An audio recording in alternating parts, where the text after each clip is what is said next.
Bathroom somewhere. I have one of the doors. Have it delivered to the office.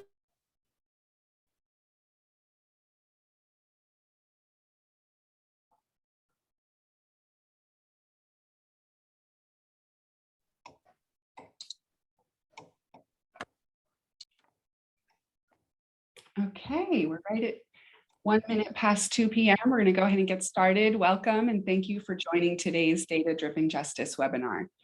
My name is Nina Ward. I recently joined the National Association of Counties as the Senior Program Manager for Behavioral Health and Justice.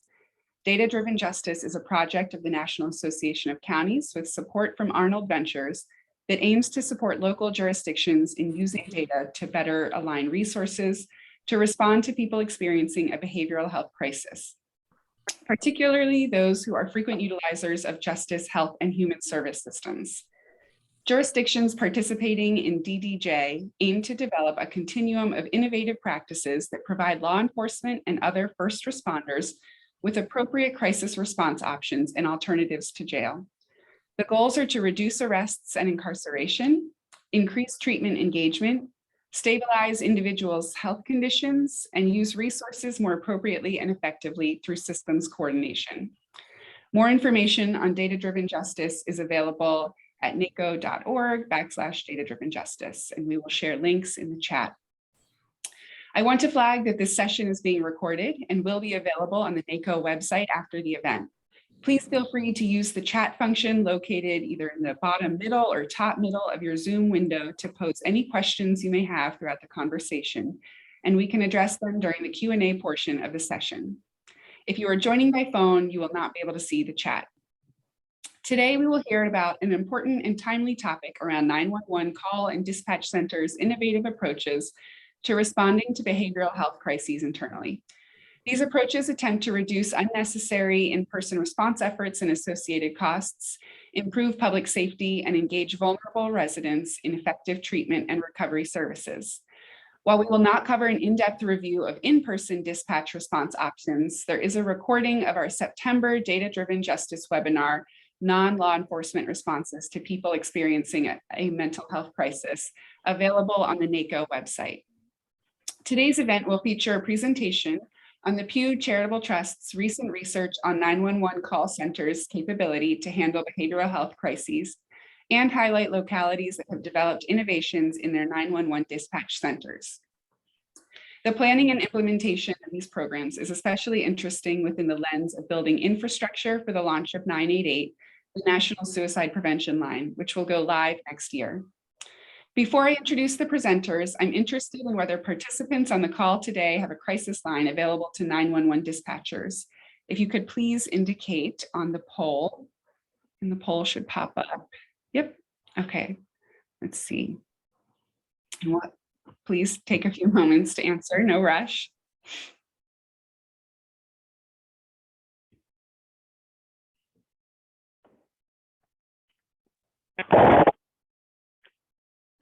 Okay, a few more seconds.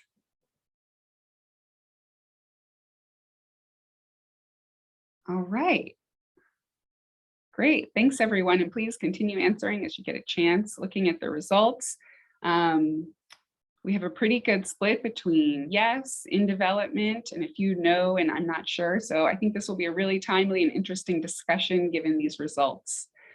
We had just under 50% answering yes to an internal or external crisis line available to your 911 dispatchers for behavioral health related calls. So that's great. Thank you, everyone.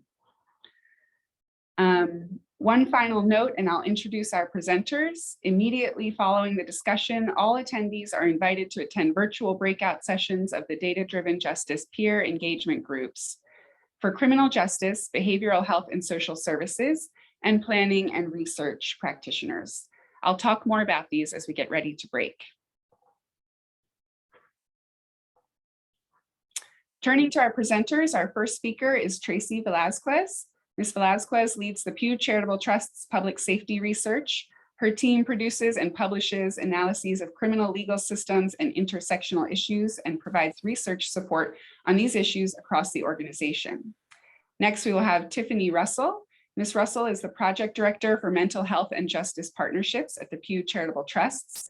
Her portfolio focuses on improving justice-related efficiencies in state and local governments, including developing national standards for reform that reduce the use of law enforcement and jails when responding to individuals with a mental health issue.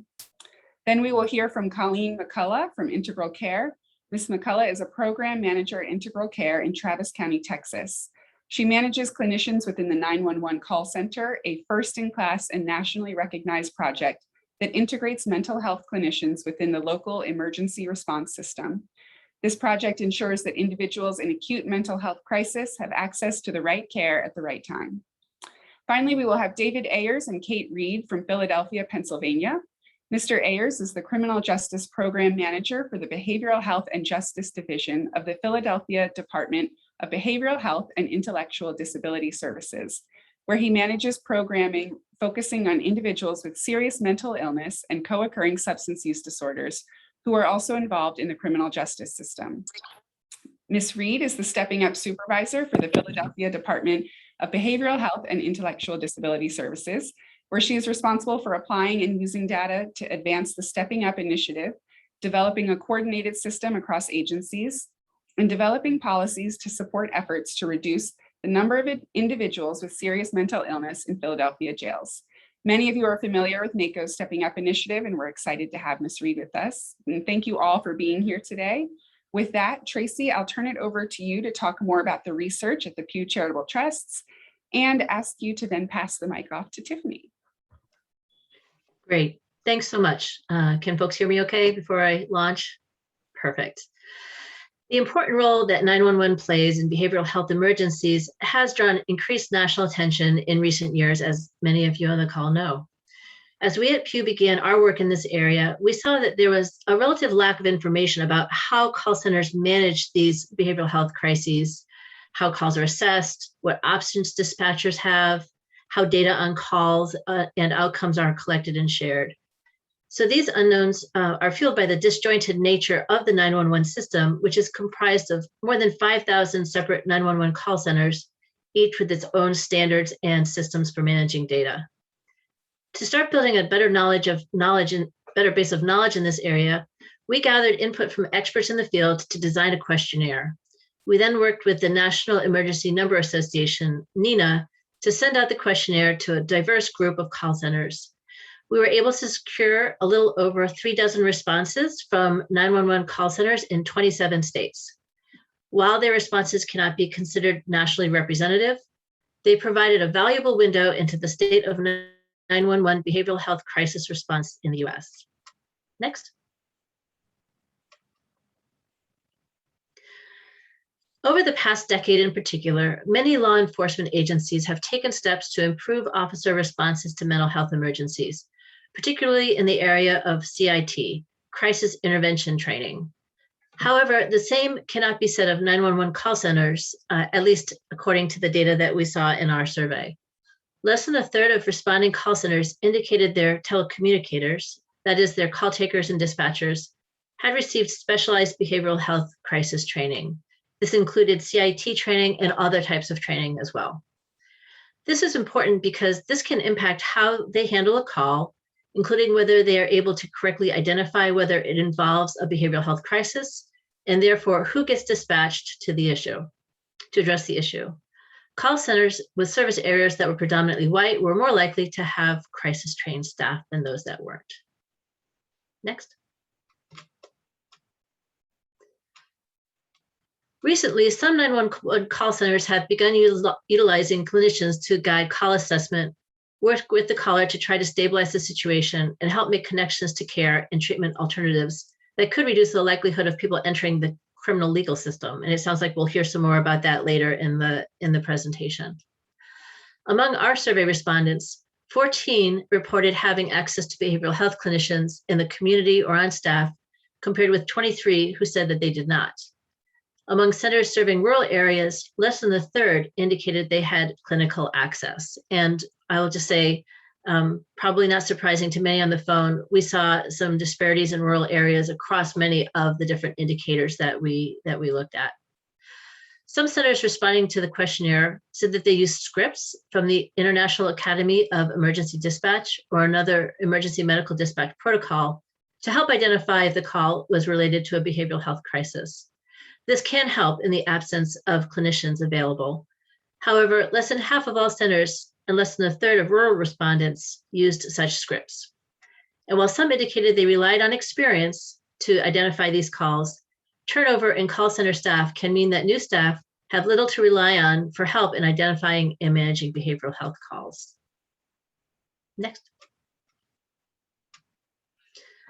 As noted earlier, many police agencies have taken steps to improve police responses to behavioral health crisis.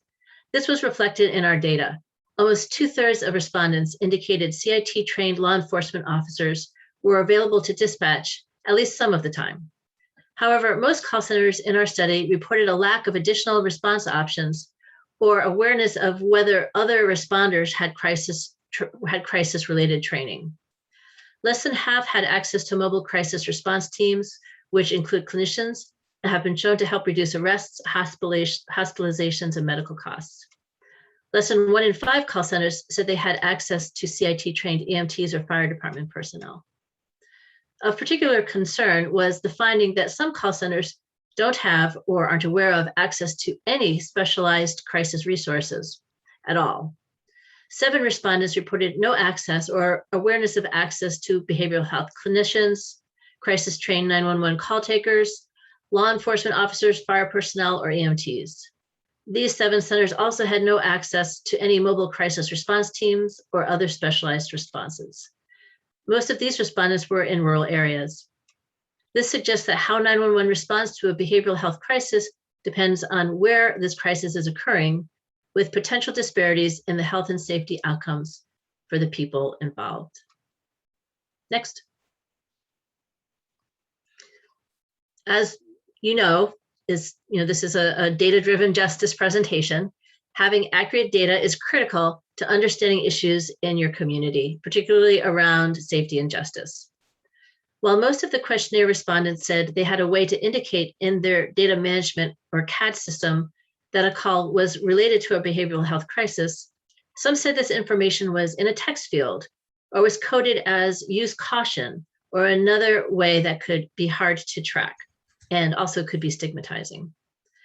Additionally, less than half of the respondents said that records were systematically updated if a call that was not originally coded as a crisis call turned out to be so once the responders were able to evaluate the situation. Some challenges in updating records included inadequate software, for instance, the need to overwrite existing codes or lack of an appropriate code, reliance on busy staff to remember to make the updates, or not receiving updated information from field responders.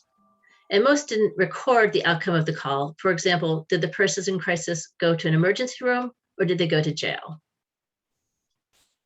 Next. Even fewer responding 911 agencies, only 1 in 6, indicated that they reported data on behavioral health crisis calls. Of these, none indicated the information was made available in a publicly accessible format, while 4 noted that the reports were shared internally only, while some uploaded the data to state agencies but didn't know whether or how it was used. This lack of reporting by most respondents means that policymakers and community members in their service areas may not have a clear picture of the volume of behavioral health crisis calls to 911 or the outcomes of these calls. This could impact decisions on whether to allocate resources to systems and services for people in crisis. Given that this was a limited sample and every 911 call center in their service area is unique, we thought it would be helpful to provide a simplified version of the questionnaire that we used for folks on this call. Feel free to use this to gather information and start a conversation with the 911 call center in your jurisdiction to learn more about how they are currently handling crisis calls and what resources they might need to improve their response to these calls. With that, I'll turn it over to the Director of Pew's Mental Health and Justice Project, Tiffany Russell. Good afternoon, everyone. My name is Tiffany Russell, and I am the Director of the Mental Health and Justice Initiative here at Pew Charitable Trust. The mission of the Pew Charitable Trust Mental Health and Justice Initiative is to ensure that individuals experiencing a mental health or substance use crisis that their default response is not jails, interaction with law enforcement, and admission to emergency rooms. And one way that we're doing that is through uplifting local innovative interventions that have the ability to be scaled, not only throughout the state, but also nationally. And for the discussion for today, our pilot model of the multidisciplinary response team in Dallas, which was created by our in-state partner, Meadows Mental Health and Policy Institute, will be the focus of our conversation for today. So in 2018, the Meadows Mental Health and Policy Institute developed a pilot model in Dallas, Texas, that brought together a paramedic, a mental health clinician, and a CIT trained officer to create this multidisciplinary response team model. In this particular model, not only do you have a health-focused alternative response for crisis response, but you also have a newly triaged 911 call center. As part of this team, the Meadows Mental Health Policy Institute team created a triage in their 911 call centers. What happens there is a behavioral health clinician is available to answer and respond to calls that come in specifically related to mental health and mental health and substance use crisis calls. Not only are those behavioral health clinicians available to triage the calls and send out the response team, they're also able to de-escalate some of those calls on the line. Now, by creating this multidisciplinary response team, you also create a new alternative response for your call takers and dispatchers in your 911 call centers. This particular model addresses 4 of the concerns that our 911 data report brought forward as we talked to local 911 call centers. The first being access to an alternative response. And so by having this health-focused multidisciplinary response team, you now have an alternative response outside of law enforcement that can respond to your mental health and substance use crisis calls. The second concern that's addressed is access to behavioral health clinicians. And so by having access to behavioral health clinicians, you're now able to fully triage and assess calls as they come into your 911 call centers that can address those individuals directly. Now, in the case of the Dallas model, they do have in-person behavioral health clinicians that are available to respond to those calls. In their pilot model that was operated outside of Abilene, Texas, which is a much more rural community, they have access to virtual behavioral health clinicians. And so there is the ability to still have access to those behavioral health clinicians if you're not able to have them in person. The third is access to training. And so in putting this particular team model into place, you are still training your call takers and dispatchers on when and how is the appropriate time to transfer those calls over to your in-person or virtual behavioral health clinician. By being able to be trained in how to identify properly a behavioral health call, you're now able to get that person in crisis closer to access of care a lot faster. The fourth way that this particular pilot model addresses one of our concerns is data collection and reporting. When this model began in 2018, the Meadows Mental Health Policy Institute was very clear about putting a data MOU in place amongst all of the partners that are participating in this particular pilot development. To do that, that also includes not only what are the outcomes for the responses, but it's also making sure to follow the process from the beginning of when the call comes in to where that person ends up after they've had a connection to care. So you're able to follow the entire process and track your outcomes evenly. They're also doing reporting, which is something that we found, as Tracy stated earlier, is something that does not happen often in 911 call centers. And so the Dallas City Manager's Office, along with Parkland Hospital, which is a behavioral health partner and provider, as well as EMS, all have access to the data that is collected throughout the partnership and responsible for managing the multidisciplinary response team itself. How has this been happening, or how does this impact what happens? So because of the numbers that they were able to provide as far as related to their success, the Dallas City Manager's Office agreed to put in more money to expand this model across the entire city of Dallas. And it was outside of just the initial police precinct where this particular model was able to get started. And so that's the power of data, is with the right data and that right information, they were able to gain more resources that gave a better impact for the individuals that were coming into their call centers. So what does this success look like? From the beginning of the pilot model in 2018 up into June of 2020, the team responded to 6,679 calls. Out of those 6,000 calls, 40% of those calls were connected to social services, meaning housing, food, or other community services that were needed. 29% of those calls were resolved on the phone or on site.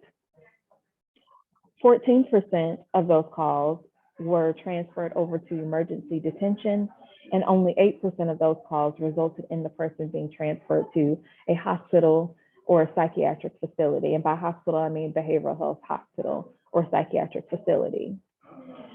Now, there are, as Tracy mentioned earlier, there are a lot of 911 call centers that cannot rattle off information like that if you were to call and ask them, what do your behavioral health calls look like? And also be able to tell you what the outcomes look like. But because of the agreements that were put in place during the development of this pilot, we are now able to continuously track the success of this particular pilot. And again, Dallas's initial success shows the possibility of what a properly resourced call center can create and the outcomes that it can have for the individuals that are most impacted in these situations. So where I want to end this is, what I really would like for people to think about is there is a lot of value in creating these innovative solutions, but unless you're able to tell the story, and unless you're able to really share your outcomes with the data that you're collecting and providing, people really don't understand. And it's just more like an anecdotal story of, it sounds like a great program and it does good, but with the right data, with the right reporting and the access to that data, you can create success that can be scaled, not only statewide, locally, but nationally. Thank you so much for your time. Thank you, Tiffany, and thank you, Tracy, for your presentations. As the initial research revealed, there's a significant amount of work to be done, but the example of Dallas is really exciting in what's possible. And of course, we love hearing about data collection and reporting, so thank you. And next we'll hear from Colleen Mccullough, another lead in this space. She will be talking about the experience of integral care in Travis County, Texas, talking about their 911 call center diversion program. And let me just get the slides up here. Okay. Okay, so thank you so much, Tracy, Tiffany, and Nina, and for inviting me here. It's really exciting to hear about what everyone else is doing, including Dallas. So my name is Colleen Mccullough. I'm a program manager at Integral Care, which is within Austin, Texas, and Travis County. So go ahead, next slide. So what I wanted to talk about is a very similar model to what Dallas is doing, and a little bit changed in the Austin area. So for a little bit of context, I know we've talked already about the mobile crisis outreach team model, but specifically within Travis County, this model was created to, like have already been said, remove barriers to seeking mental health crisis care. We collaborate with key partners in the community at key intercept points. It is community-based. The goal is crisis stabilization and least restrictive environment of care, and to prevent the overuse and misuse of emergency rooms, psych hospitals, and unnecessary law enforcement involvement. So this is a model that we had been running for a while out the crisis hotline. And that, we're very excited to see what will happen when it turns into 988. If you could go to the next slide. So we also had another team called Emcod, and that team specifically was created for first responders. Essentially, when a police officer or EMS went to a scene, if they felt there was a mental health need going on, they could dispatch clinicians to the scene to take over. So where we had been, we're inbound mental health called to 911. There's a script in Austin that says police, fire, or EMS, or there had been. And the 911 call taker could dispatch an officer responds to the scene, and that officer then can ask for either a mental health officer or Emcod. In 2018, there was an audit done by the city of Austin and then actually Meadows Mental Health Policy Institute. Based on that audit, made a lot of recommendations. And we are fortunate to be the individuals who are asked to do some of those recommendations. And one of those recommendations was embedding mental health clinicians right within the call center and changing the script so that when people call 911 in Austin, they hear police, Austin 911, would you like police, fire, EMS, or mental health services? This is really exciting because it allows people to self-identify, it reduces stigma, and it not only that, but enables us to have those clinicians take over the call earlier with the idea that we call ourselves C3, crisis clinicians, and we provide telephone counseling and de-escalation and then can dispatch our Emcod team. One thing that we really wanted to do in Austin was divert from police response when we were able. We actually also have clinicians embedded with an EMS program called Community Health Paramedics. So we have options to dispatch them as well. I did want to note though, even though our clinicians are there are times when calls are mental health related that don't possibly get to our clinicians within the call center, and responding officers are still able to dispatch that Emcod team if they get to see and believe it's needed. Next slide. So the call center diversion or CCD program. So the goal of this program is to engage eligible callers in the mental health treatment system as opposed to the criminal justice system. The C3 position is an add-on service to the 911 operator when they're answering a call with a suspected or confirmed behavioral health crisis, and the CCD counselors are embedded within the 911 call center. Next slide. So the clinician roles. We triage to see what's going on, and we engage in a lot of safety planning. We dispatch integral care or other crisis teams or engage in other referrals as needed based on what the individual needs. We can also provide that de-escalation. And of course, we can refer back to law enforcement or EMS if there's immediate safety concerns, or if the client or caller requests, which does occur. Next slide. So a bit more of the timeline. We're actually 3 days away from our 1-year anniversary of taking that first call. So we did integrate in December 16th, 2019, I actually took the first call.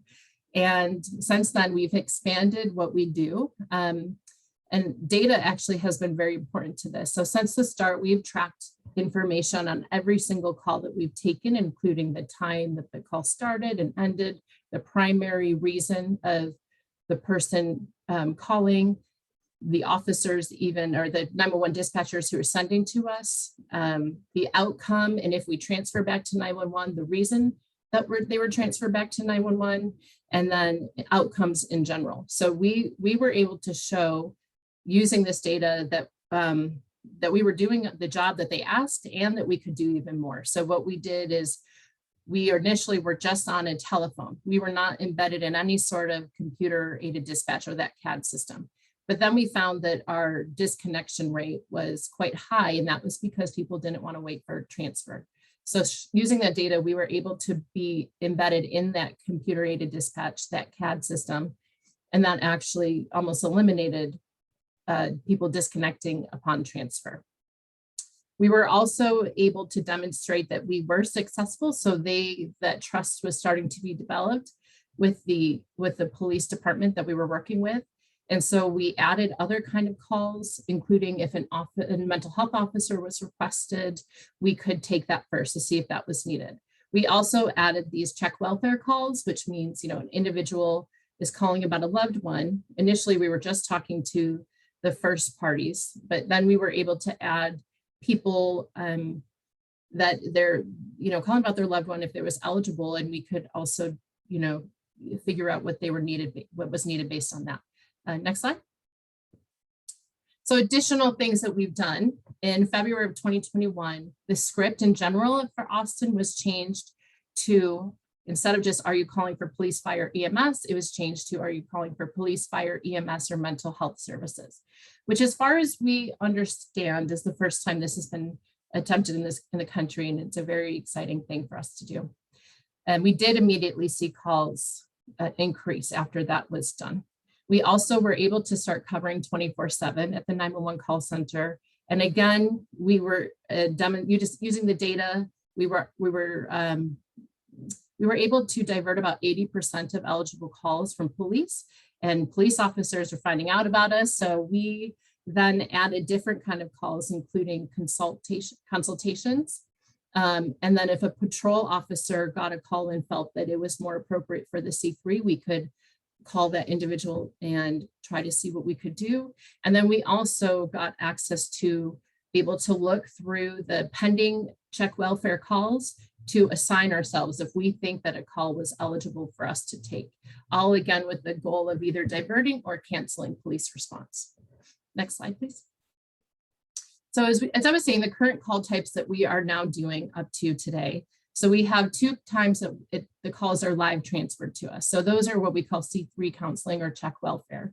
So these are police are not assigned. We are speaking with the caller in determining outcome. And these are the calls in particular where we are diverting the most. We divert about 80 to 85% of those calls from police response. And instead to either our clinicians or back to a treatment team, or sometimes people just want someone to talk to, and we do that.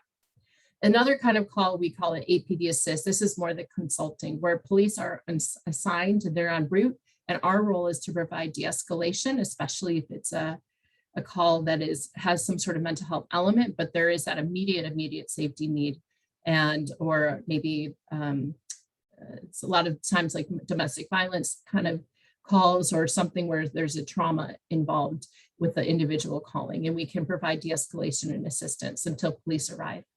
We also initiate calls to clients. So we have calls from we call it CCD pending incidences, but this is where police are not yet assigned, and the caller called and agreed that maybe we would be able to talk to them, and we're placed in a queue for us, and we determine the outcome. And then we have ones where, again, we're self-assigning from the check welfare calls, and we're looking through those to see if there's a mental health component, with the goal that even though police are assigned, perhaps we can talk to the person and see what they're hoping for and offer alternatives, or have police continue to scene if that's still what they want. And then of course the officer requested C3 review, where the police are assigned and they get the call and they're requesting that we speak with them. And we actually keep data even on how many people are answering the calls when we're calling, for the times when we're initiating. So we can even see that as we go through these kind of calls, the further away we are from just getting the call to us live, the outcomes drastically change. We go from an 80% or more diversion rate all the way down to, if we're calling and trying to call back and they don't maybe know we're calling because we weren't discussed initially, the answer rate is about 50% or less. And of those, where most of them still want police to go. So it has been really helpful to see with the data what it looks like to actually have a really successful outcome in terms of diversion. Next slide, please. So just a little bit more information. I know a lot of individuals might be, if you're interested, we do have eligibility for transferring to us. So specifically, and I do want to add, the slide is not on here, but before we started this program, the Austin Police Department, their 911 call takers were also tracking how many calls were mental health related. And that really also gave us a lot of information regarding the time of day that we should be there when we start. So that when we expanded, we were expanding to times when there weren't a lot of calls, but we started when they were the most, which for them was between 2 p.m. and 10 p.m. But the kind of calls that are eligible for us are a caller experiencing mental health crisis and not actively attempting suicide or physically violent toward themselves or others, or if there is a verbal dispute or disturbance with only a mental health component. A lot of times parents and children, parents will call and say, my kid's not going to school, can the officers go and make them? And we'll talk to them about different options. Callers requesting police due to psychosis or altered mental state. So this can look like individuals who believe, have a persistent delusional thought, and we're able to talk to them and offer alternatives. And again, with that data that we're collecting, when we also see the transfers back to 911, usually the top reason is because an individual is experiencing psychosis and does not want mental health, they want police response. So we still are respecting the options of the person calling, and we are not in a position where we're saying, no, you can't have police. Again, in parents requesting police due to child behavioral issues, repeat callers with a known mental health history. And this has also been very helpful for the call takers themselves, because as we get to know them, we're able to help them understand different callers.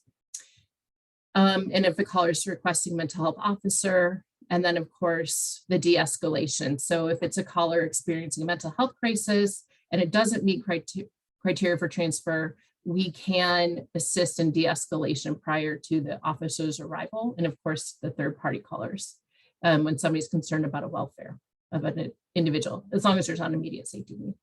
Next slide, please. And if call is ineligible for C3 transfer, that's an individual in possession of firearms, knives, or any other weapons.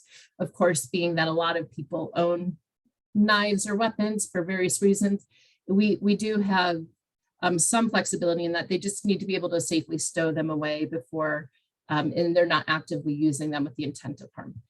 And if an individual is under the influence of alcohol or drugs to the extent that they require medical intervention or violent behavior, we're not able to take them in the moment. Or again, that imminent risk of hurting themselves or others or killing self or others, although we are sometimes de-escalating those calls, or when there is a crime that has occurred. Next call, please, or next slide, please. So a little bit more of the data. So, and where I'm excited to say actually that the first in 2021, that financial year 2021, which is from October 2020 to September, that just past September, we had 4,500 calls, which actually was pretty much the number. I was surprised it was such a perfect whole number, but we did divert 81% of the eligible calls. And again, those are typically the calls that we are determining the outcome. And as you can see, the majority of the calls that we did were those live transferred counseling when we're determining outcome. And the second most common type was when they were with the pending incidents. And we, again, were calling them and determining the outcome. Additional calls that we would do would be the Apd Assist, which was the de-escalation, and assigning ourselves from check welfare, the check welfare queues that happened later in the day, or later in the year. So some of those may look higher for next year. I'm excited to say, though, that we are on track to do about 7,000 to 8,000 calls this upcoming year, which we're really, really looking forward to seeing how those numbers look. Next slide, please. A little bit more of the data. So as we kept track of each reason, the majority of what we were getting were calls related to psychosis, which also meant that when I was seeing that as a program manager, I realized that we needed specialized training to help people identify best practices for responding to individuals with psychosis, understanding what the unique risk factors would be for individuals with psychosis, and that some of the things that, even clinicians had learned in schools was a little different when a person with paranoid ideations, for example, was calling 911 to the extent asking for police because they felt like nobody was helping them. And suicidal ideation was about 14%. We also had other issues, as you can see, but primarily, and I suspect when 988 is out, we're going to see less of the suicidal ideations and more of the psychosis. And so as these are, coming in with 988 also being available, I'll be interested to see with this data what that means for what kind of calls we're doing. Next, please. Next slide, please. And so again, the primary outcomes, as you can see, that call disconnected, 9%, that was from when we were not on the CAD system. And those call disconnected has gone down to a tiny little fraction. Primarily though, what we are doing is emotional support. That means in the moment we are talking to someone, providing assistance, and typically they are not wanting any sort of resource at all. And so our primary role is de-escalation and support. We also did find that because we're with the mental health authority, we also had access to the medical records. As we talked to individuals, not only were we seeing them on the police side, but then we would see and look up if they were connected to an integral care treatment team. And a lot of them were, and a lot of them were open to what we call levels of care, quite high levels of care, meaning they had a lot of treatment occurring throughout the week. And so we were able to close some of those gaps as well, where there was a bit of a blind spot with our agency, where they weren't aware of how often individuals are calling 911 to use these kind of services. So that's another thing, about 16% of those calls we were able to connect back to their treatment team. We dispatched our own clinicians 13% of the time, and we responded. We provided referrals to community response 9% of the time. And again, transferring back to 911 18% of the time. And then when we looked at that and the reasons transfer back, the choice of the person was a majority of the reason why we transfer back. They wanted police. They did not want mental health, and we respected that decision. Next slide. So just really quickly, some of the strategies as we were going through and getting this started was, of course, visiting sites like Dallas, and we visited a few others, and observing call takers, building relationships with the first responder partners. And I completely agree. The data collection has been so important even for that, because people want to know what you're doing, and what you're doing is through the numbers. And so being able to show what each call was doing when we were calling them, even the average amount of time was important. Because what I found is that the 911 call takers are used to being able to get information and send someone within about a minute or less. And that was part of their training. So to have people like us in the call center taking an average 11 minutes per call, sometimes longer, was a really new concept. And the concept of we're not always sending people out. And using that data, we were also able to show how much cost savings it is to a community by using this model of providing that service in-house. And I think the savings are something like triple to what we cost, which is also very exciting, I'm sure, for governments and thinking about budgets. But also just being there has been really important. Next slide.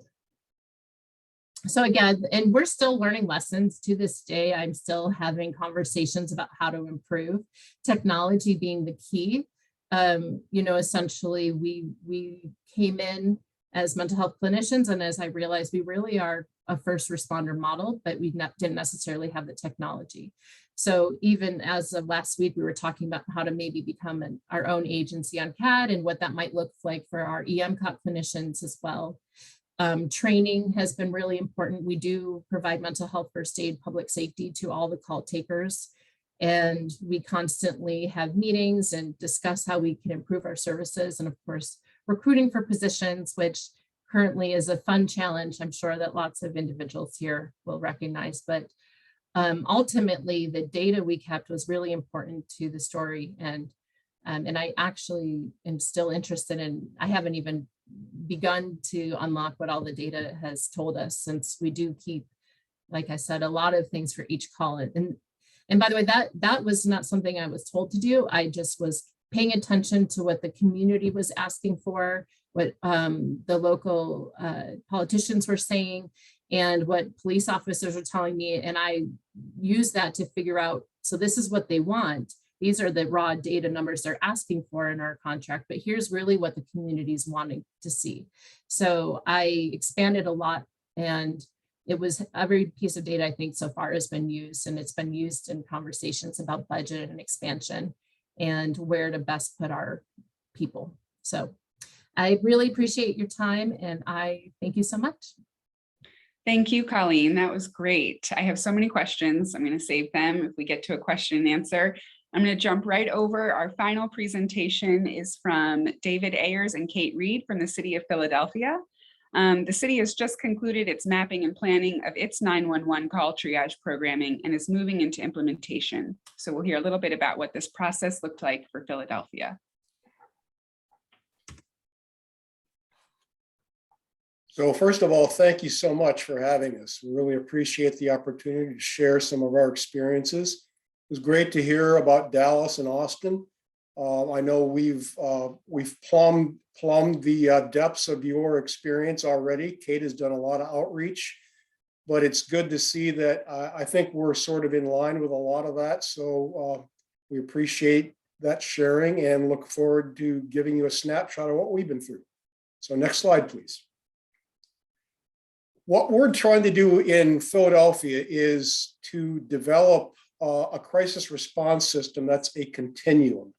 So whether somebody calling in crisis needs a police-only response or a civilian community behavioral health only response, we want to develop a system that enables us to discern the need for each call and then to map out and make available the appropriate response. So again, whether it's police only or behavioral health only or something in between with a co-response, that's what we're trying to develop, because we know every situation is unique and there's no necessary one size fits all. And so what we want to do is develop we have a no wrong door philosophy, meaning that somebody can call the Philadelphia crisis line for behavioral health assistance now, but more often than not, people are used to calling 911 for a crisis. And what we don't want to do is burden the caller with needing to necessarily know, oh, you didn't call the right number, please hang up and call the crisis line. We want to enable the 911 call center to take those calls, to identify what those needs are and to appropriately triage them to the right response. So next slide, please. So this is just for some context, and I'm sure mostly everybody on this webinar already is familiar with this, but we know from the data that individuals with untreated mental illness are more likely to be killed during an encounter with law enforcement than other individuals. So with all of these data points and really with the more recent uprisings across the country after George Floyd and locally in Philadelphia, the shooting death of Walter Wallace Jr., there has been more attention given to the need for alternatives to 911 law enforcement dispatch. And we've very much prioritized that in Philadelphia. Next slide, please. So we wanted to sort of share the basic tenets of our 911 triage. When we look at 911, we realize in many ways it's like the nerve or the brain center for crisis calls. And so what we want to do is equip the 911 radio room with the ability to tease out what the unique needs are of each caller. And like I said, develop an infrastructure, policies and procedures and actual resources available to be dispatched to arrive on scene. So it's been quite a long runway up to this point. So to collapse probably 4 years of intensive planning into 10 or 15 minutes is indeed a challenge, but we're going to try to do that. So our main collaborators in the city have been the Philadelphia Police Department and the Managing Director's Office of Criminal Justice. And we've specifically been focusing on a 911 triage component of the crisis continuum since early 2019. So the three basic parts of this are to implement a 911 call triage infrastructure that's designed to better identify behavioral health calls to 911 and to route them to alternative non-police responses when indicated. To also improve the routing and dispatch of response teams based on the nature of the call or the event. So whether that be just to dispatch a CIT trained officer a CERT team, which is what our co-responder teams are called, crisis intervention response teams, which pair a CIT trained officer with a clinician. Mobile crisis response team, which would be a community behavioral health response, or a crisis line counselor who just does some telephonic de-escalation and assistance. And then also the expansion of our crisis intervention response teams, which is part of what's happened as a result of our pilot period, where we've been trying a lot of these things out. We've demonstrated to the city, to the mayor and city council, that they are really putting a lot of support and financial backing to this work. And so we've just received a fairly robust funding for an entire crisis response system overhaul and addition, which includes adding to our mobile crisis team response, adding to the capacity of our Philadelphia crisis line, staffing the 911 radio room with crisis navigators, supervisors, and a manager over the program, and then to expand our pilot CERT teams or co-responder teams. So all of this is happening simultaneously. It's happening in real time right now.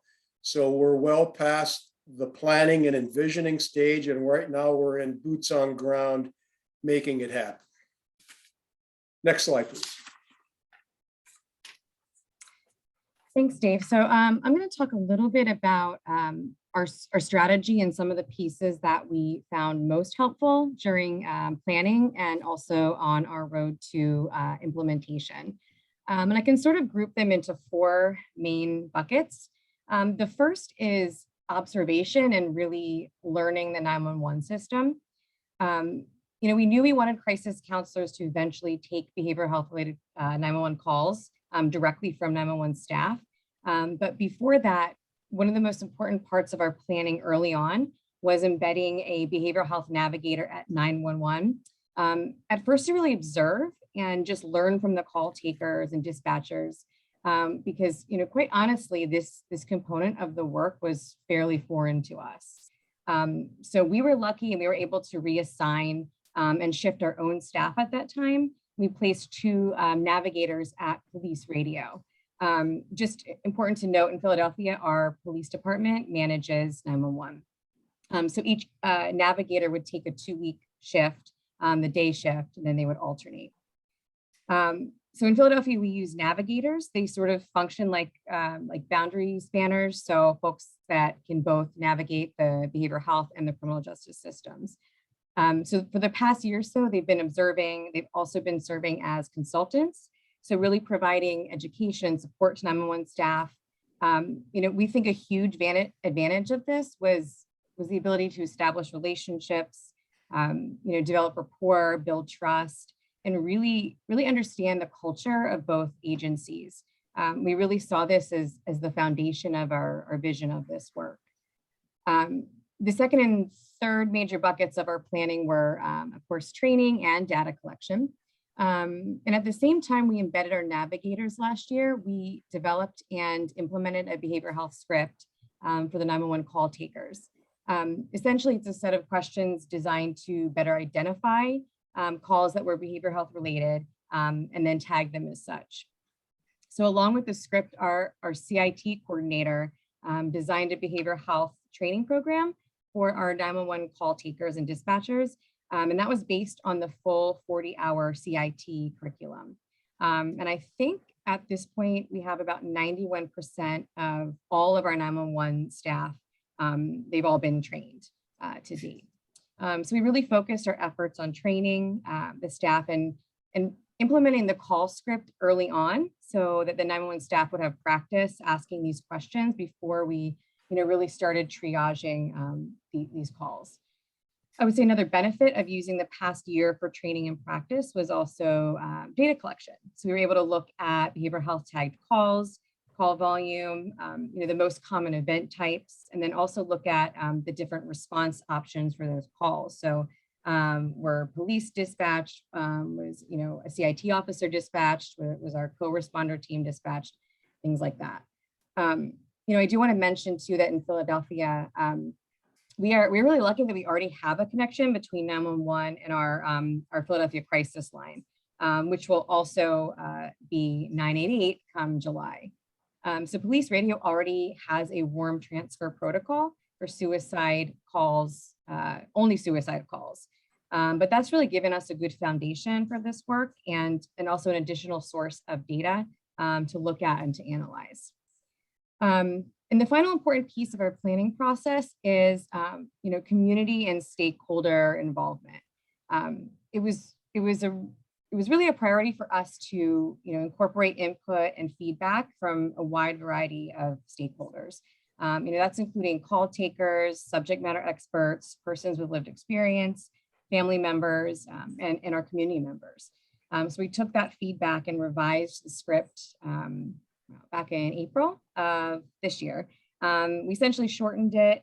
We made it easier for the call takers to follow, and we also made it easier for the callers to answer.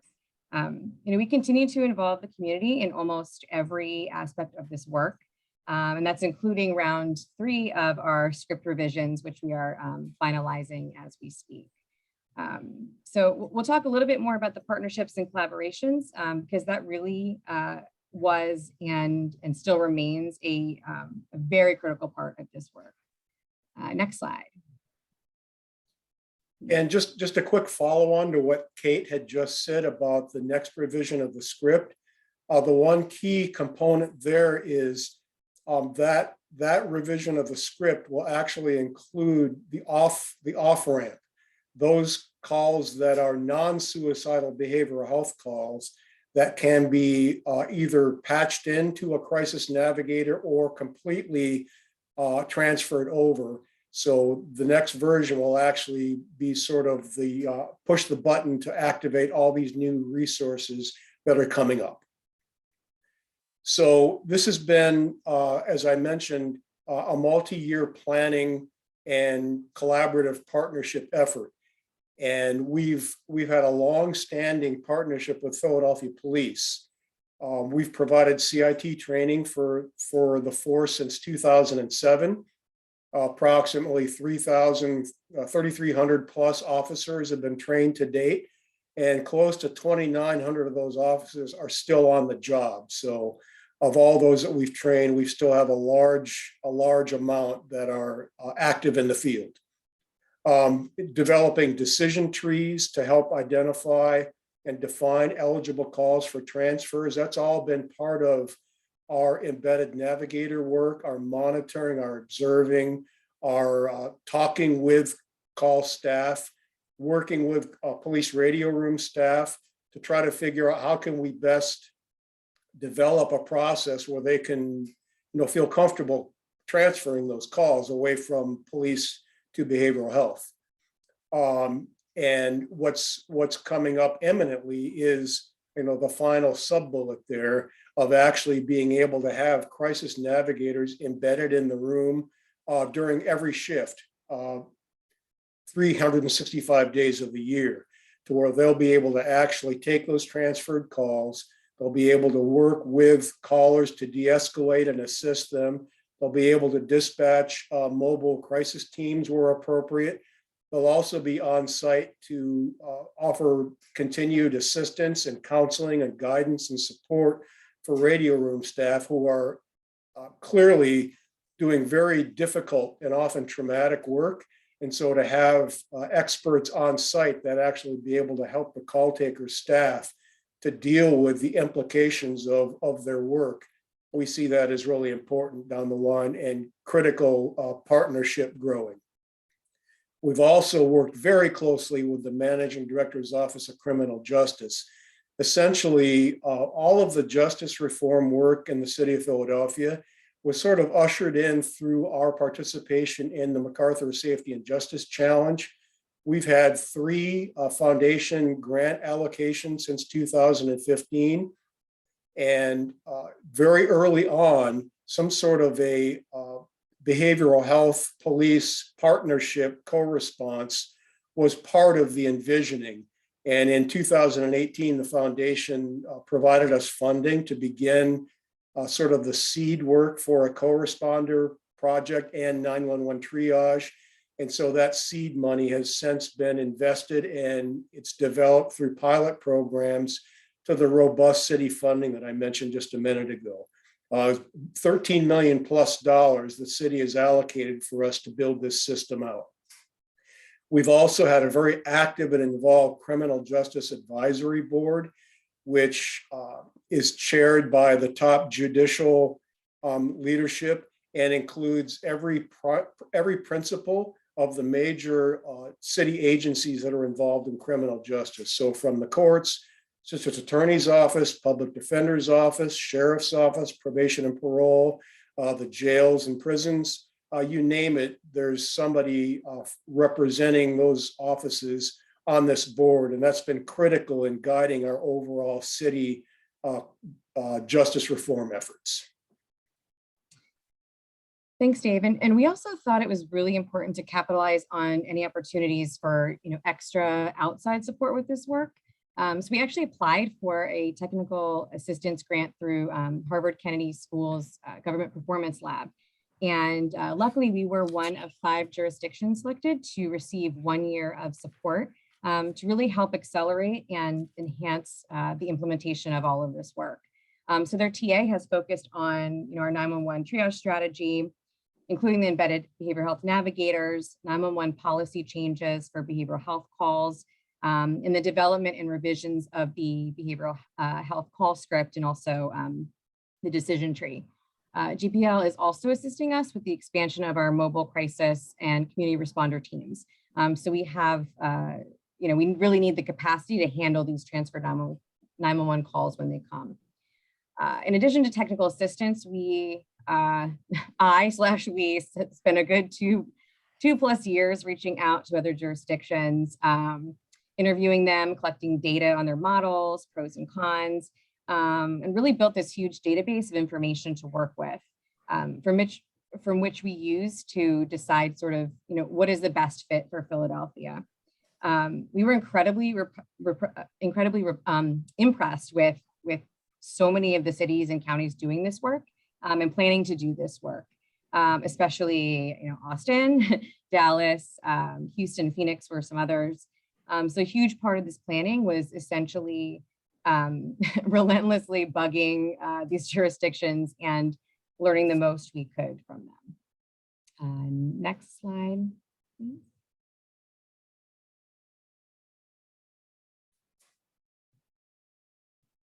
Next slide.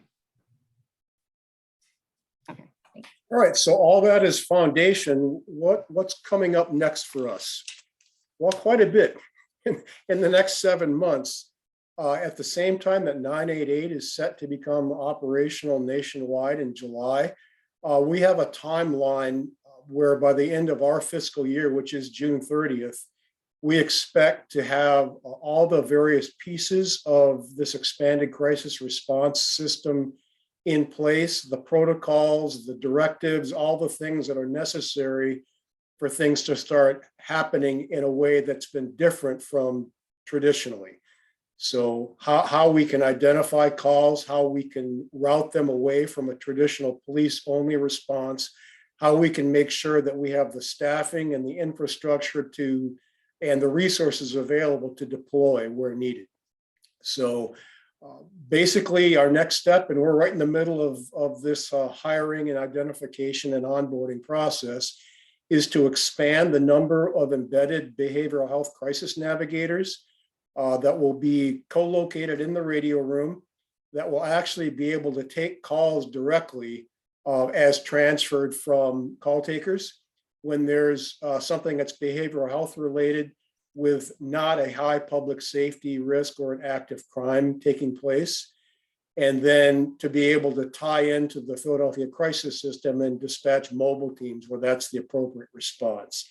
So the intention is when a call comes in and it's not a public safety police need, it will be routed to the embedded crisis navigator, who will then deal with the individual on the call and assist them, and where appropriate, dispatch a mobile team. Then we need to adapt the behavioral health script, which is really the mechanism through which a lot of this triage can be done, to enable the crisis navigators to quickly and thoroughly triage the calls and help identify which route should it go in. So the goal is to avoid law enforcement when indicated. When there's a joint public safety and behavioral health need, then perhaps a co-response is what's needed. When a strictly police response is needed because of a high public safety, violence, weapons present, then that would be the appropriate response. But still, our embedded navigators are on site to help guide, advise, and support even in those sorts of cases. And then what's really going to make this engine go is our police partner putting together what they need to do from their side of the partnership to enable the protocols, the directives, the policy changes that will enable them to operate in the radio room and then in the field in a way that's new and different than what has existed heretofore. So all of this is, that's what our trajectory is. We know it's a tall order.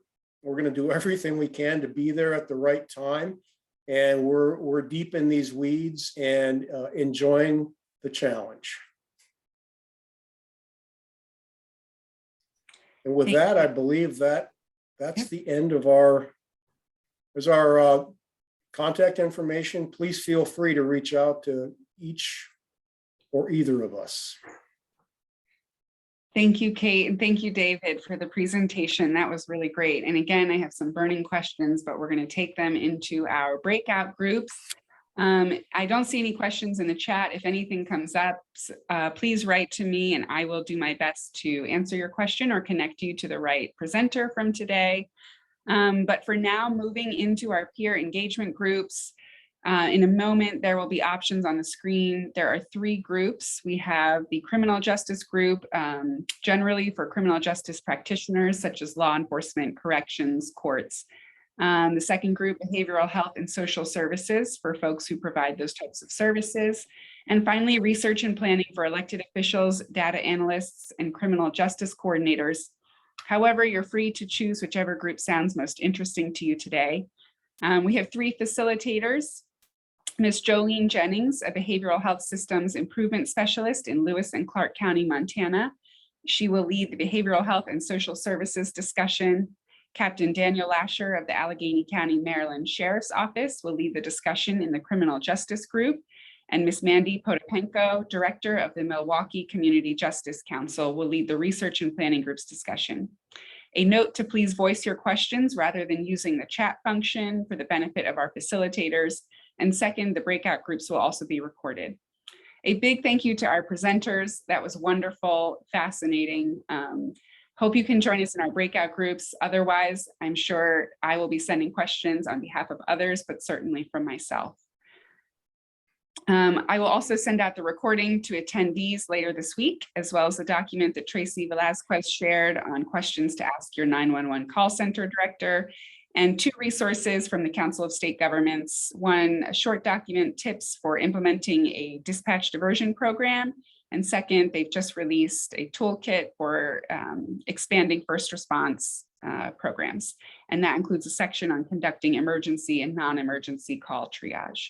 So with that, I think we are able to break into breakout groups.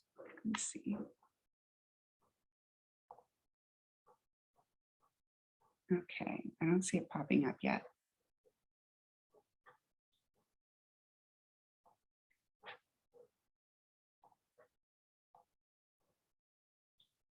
Okay, I see people joining. There is on the bottom right of your screen, there is an option that says breakout rooms. If you click on that,